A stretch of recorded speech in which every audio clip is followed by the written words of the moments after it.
Jerusalem, AP, Israeli Prime Minister Benjamin Netanyahu said Thursday that continued rocket fire from Gaza is making another war against Palestinian militants in the coastal strip inevitable, his latest headline-grabbing announcement just days before he seeks re-election. Netanyahu said advanced plans were in place to strike Gaza and that he would decide the optimal timing of the offensive, given the unwillingness of Gaza's Hamas rulers to stop the daily barrages. The recent attacks have caused no casualties. The Israeli military has responded with limited strikes against Hamas installations that have caused no casualties and little damage, and has refrained from risking a larger conflagration as Israelis prepare to head to the polls.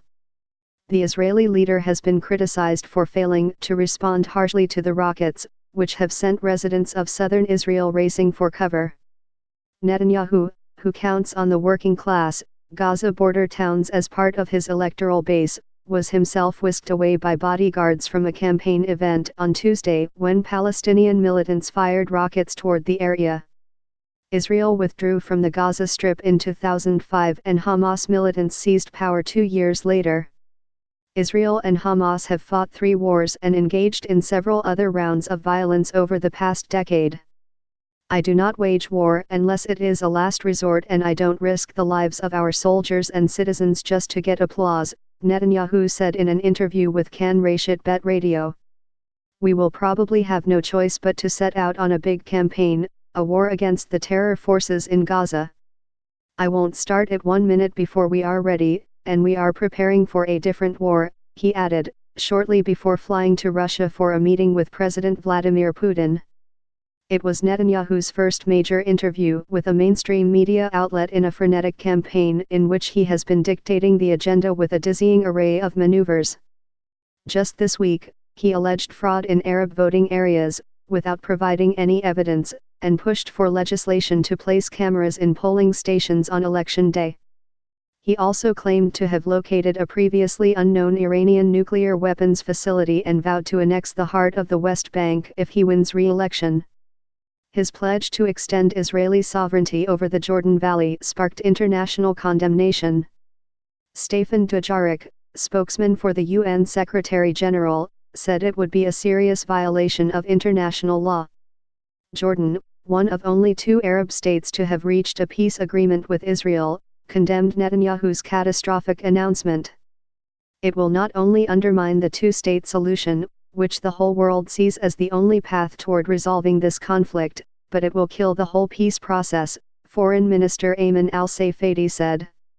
Saudi Arabia, a regional power that has grown closer to Israel in recent years, also condemned the move. Netanyahu said it was important to act now as President Donald Trump prepares to unveil his Mideast peace plan after the elections next Tuesday in Israel. The move was widely viewed in Israel as Netanyahu's latest stunt to draw in right-wing voters in a hard-fought campaign. In a statement issued Wednesday evening, the Russian Foreign Ministry said it took note of Netanyahu's announcement and the highly negative reaction in the Arab world.